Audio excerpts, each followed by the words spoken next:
also have with us Utsav Pradhan. He is the co-founder of Didi in Darjeeling. He's turning dumping grounds into thriving zero-waste ecosystems, composting, reforesting, working with schools, building community partnerships that are keeping the hills clean without waiting on the government. If the mountains can do it, why can't our cities? And on that note, Utsav, very good morning. Hope you're doing well. Thank you for taking out the time. Before we ask you how you've done what you've done, how you've gone about this initiative of zero waste in multiple villages. It's gone past one village, the whole concept of eco resort. Tell us a little bit about what can be done. How difficult is it to replicate what you've done in Darjeeling, for instance, in a Gurugram? As General Yash also pointed out, it's not just a government problem, it's not just one agency, it needs to be a collective effort. Hello, good morning, and glad to be here. Thank you for the invitation. I believe that it's a system that is intertwined both politically as well as socially, and it is something that is interestingly when we look at the problem, as complex as it seems. The solutions are embarrassingly simple, and what we've done here in the mountains can easily be replicated in the cities too. And it is being done. There are great examples that's there happening in pockets, in silos, whether it's Gurugram or Bangalore or Kolkata or Delhi. Right? So I think when you look at the problem and break it down and see how do we approach it, then you realize that it is something that can be done by taking on board the citizens. It's not just the government's problem to solve. Like the general had said, there is a lot of initiative that can be done from the citizen side. So what we have done here is that we have involved the community to move towards a zero waste village. So we call that a bottom-up grassroots movement. And we have met that with the top-down policy interventions that we are working here with the local government. And to support that, we have worked with the corporates through CSR projects. So if you look at that, we call this a tripod model. So just like the three legs of the tripod that holds the camera together, this is a model that can be plugged and played anywhere. Love that, because you're talking about, and I mean, you called it a tripod, so it's very literal. But you talked about three things. I want to ask you more about the first, which is the behavioral change that is required for individuals to make this kind of change happen. We talk about these issues, and there is individual element, and there is, of course, societal change that is also required. But if we just ask you more about the individual element, how did you inspire that behavioral change? Did it take years for it to actually take place? Walk us through that process. Yes, it's to tag it, I would call it a psychosocial problem. Yeah. And so it starts off with an audit. Okay, we've approached it in a permaculture way. So it's a design issue. So you'll have to look at how do you do a social design. When we're looking at solving the waste problem, we are talking about it as only as a material or a technical problem to solve. But like we've been discussing, it's a social design problem. So to approach that, first it would be an audit as to what are the positive as well as the negative trick. Particular area that we are going to work in has to be done so that we understand the triggers. And I believe that we as humans and citizens of India, we are good people. Everyone wants to do good. Everyone wants to be associated with a good cause.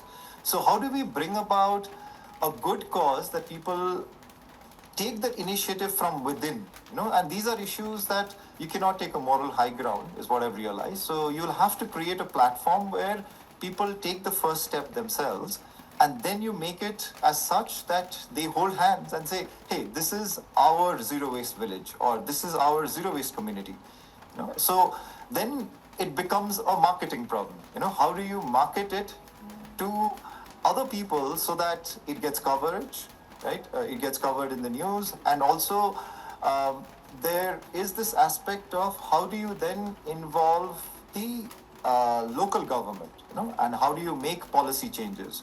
So it is a step-by-step gradual process, and it, yes, starts off with perhaps one individual, but then once you start doing the work, you will have to then use also the power of social media. There is a lot of talk about, social media making us redundant in terms of having conversations, gathering people together. But this is one of the greatest benefits of social media that you can use, where you reach out to people, showcase the work, and call people for volunteers. One of the interesting aspects that we all have here is we are drowned with waste because we've opened up probably the only functional materials recovery facility in Darjeeling, and we do a shout out for volunteers. We have people coming in from Gurgaon, coming in from Delhi, Calcutta, in Darjeeling to volunteer to segregate waste with us. Wow, okay. So, and for me also, it was fascinating to see how much the impact of social media can be. And it is just a few videos that we put out with people having fun doing probably one of the most toughest job, that is segregating waste. You also have this whole system. You've created an ecosystem literally wherein tourists who are also coming to visit, that area, who are staying with you, are engaged in the activities that you believe in so firmly and that you're practicing for the longest time. So kudos to you, really. But so let's go back to the entire phase of Turtle walking through this. Every time we look at these change makers, we get a lot of feedback on. It sounds great. It sounds lovely that the kind of change that you all are making, but isn't it really difficult to take that first step? So what does it really take to take that first step when you know you're all by yourself? You've literally junked your 9-to-5 high-paying job and you're going back to your ancestral land where you're seeing literally everything turn into a dumping ground. Take us through the initial steps. I think for me it was a personal journey where I wanted to. I've lived in the cities for almost 18 years before I moved back, and here I wanted to explore living in a natural dwelling. Like you see, this is a mud house, and also explore the idea of creating forests. And I did not really plan on working on waste, but when I came here and I realized the land had become a dump yard, and we've started clearing the waste, and the whole growth happened organically.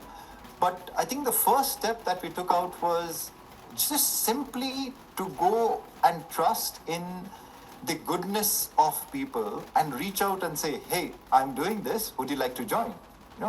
So I think it starts with the basic trust in humanity to do good, to be good, and collectively come together.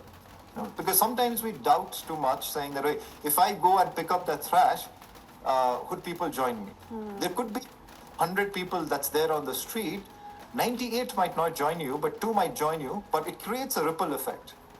Okay, so trust that ripple effect to be able to let this movement grow. So this movement that we started as a zero waste movement here in TD has grown now into a zero waste Andolan, and the impact now is multifold, where we have projects ongoing in Darjeeling, Sikkim. We will be starting up a project now in Telangana, in the district of Nalgonda also, utilizing the same design aspect of a decentralized, holistic waste management by involving the community.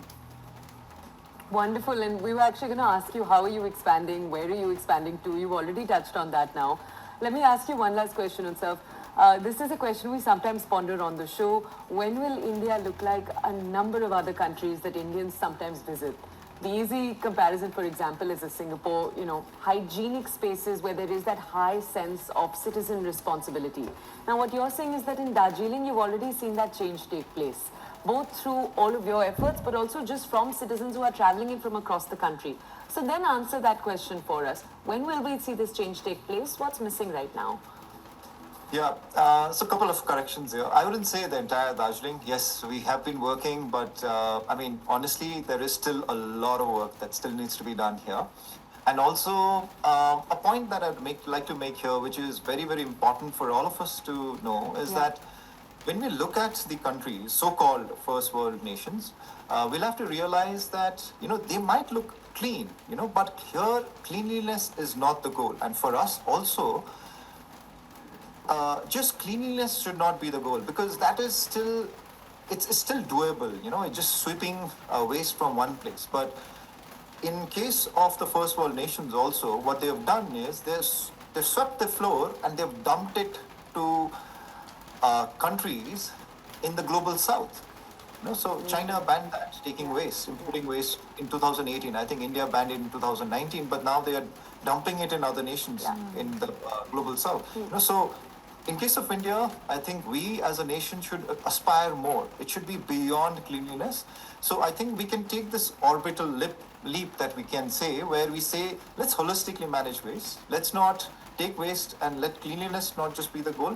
Let's see how we can create a circular economy. Let's relook at the whole material science itself. Let's see whether we can package things better. Because if you see, the majority of the waste that we do, and we do massive waste audits. There is a Himalayan cleanup that happens every year, and that's done by Zero Waste Himalaya, and we publish audit reports every year.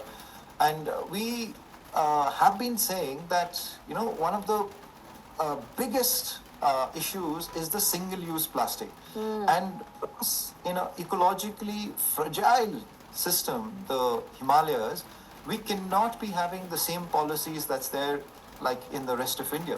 Right? So, because whatever happens here in the roof of India will kind of affect the rest of India too. And that's the reason why we are saying flooding happening. We are seeing a very new hazards called GLOF. I'm not sure even people would be aware about the term. It's called glacial lake overflow floods. That's been happening very, very regularly. Our glaciers are melting, our Kanchenjunga is melting. So we need to have specific policies for a region. And for India, I think the goal should be that how do we take this orbital jump to go beyond cleanliness? And, I think we have hit the golden buzzer last year when during the Rising Bharat also we presented it as a white paper to the Prime Minister's office. So this is about involving the youth, right? And let's tap into the demographic dividend that we have. And this is the college students. So that's why we started this climate action leadership program, where we demonstrated with a pilot where we took on 10 students, and they managed to convert 100 homes zero waste, and also the college campus zero waste. Now, if this is taken up and integrated into the NEP, which is what our Honorable Prime Minister's goal is, to make education also more skill-based and more experiential, the waste problem, trust me, can be solved in 5 years. It would not more than that. So it's one house at a time, one college campus at a time, one society at a time. Like in your case, one village at a time. You've at least expanded to 3 villages with the Zero Waste initiative. So congratulations on that, Utsav. And here's to hoping that we don't withdraw from the golden buzzer. Thank you. Thank you for taking